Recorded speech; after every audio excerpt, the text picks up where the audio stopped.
भिखारी ठाकुर के गीत रखी है चरण के शरण ए मोरी गंगा। भिखारी बाबा के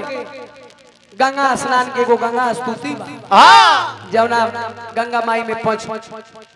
तत्व के में शरीरिया विलीन हो गई हमरा माई के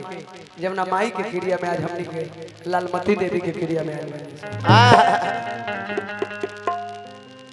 ए मोरी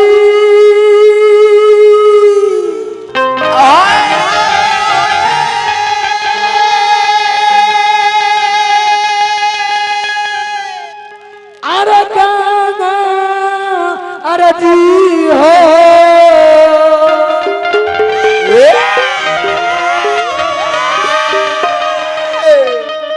ए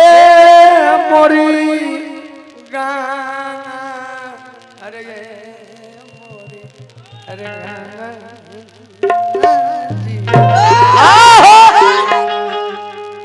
आरे रखे हो चरण का सारा नये मोरी जी हो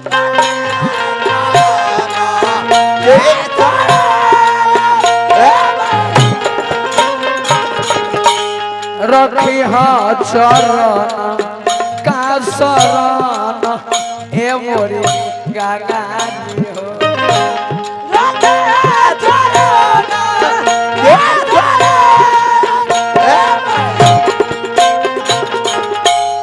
ए मोरी गाना दी हो ए मोरी गाना ए मोरी गाना दी हो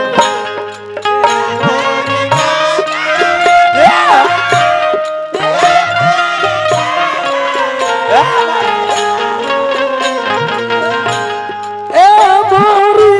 गाना जी हो ए मोरी गाना ए मोरी गागा जी हो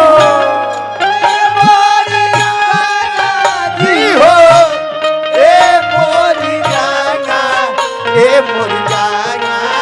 जी हो रखी चरण का शरण ए मोरी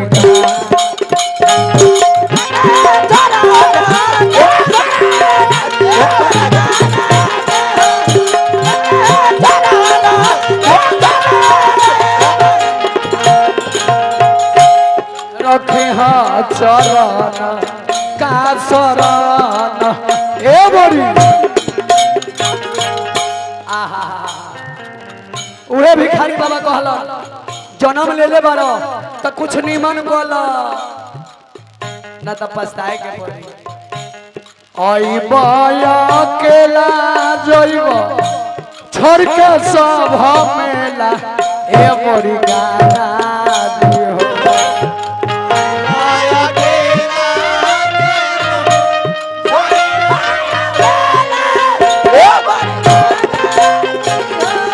केहू ना जाई देवेंद्र बाबू रंजित भैया आइला केला जइब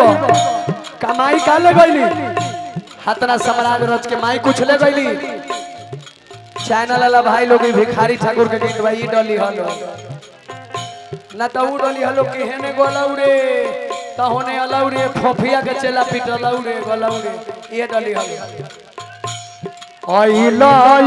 केला जइब छोड़ के सब मेला ए मोरी गाना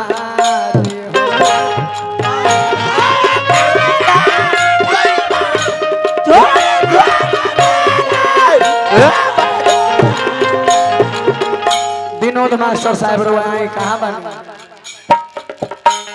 हाथी घोड़ा कोठा धरती धान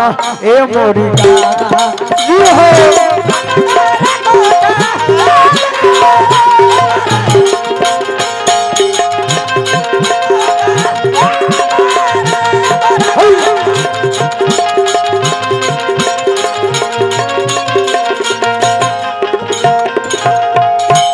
हाथी घोड़ा कोठा धरती धान ए मोरी गाना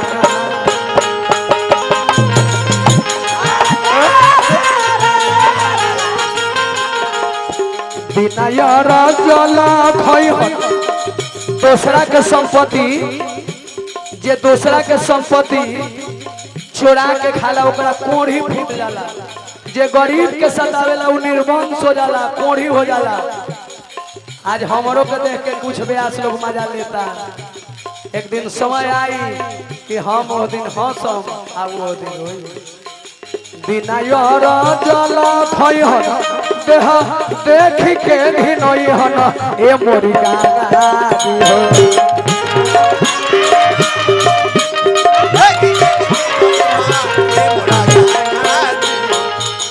अलबेला का लीक अलग अलग चुका है अब अलबेला बागी बन चुका है। विनयर जल खई दहिया देख के घिनई हन ए मोरी गाड़ी हो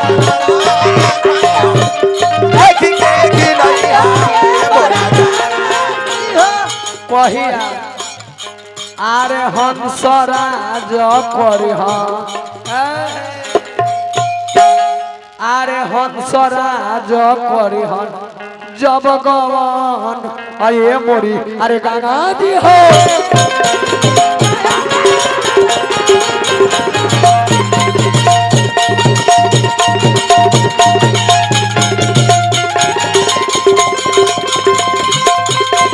हरा हो जा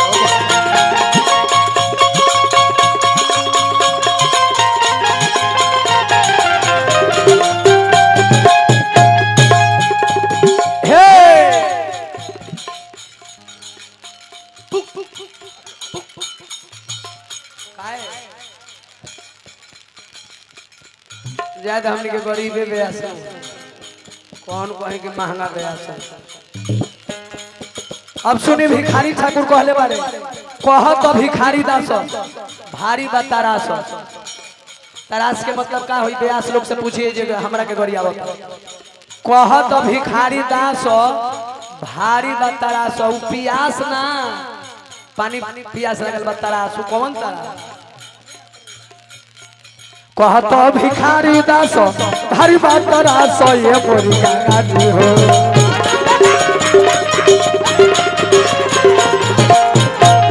कहत भिखारी कहत हरि बात रास ये मोरी गाड़ी हो कहिया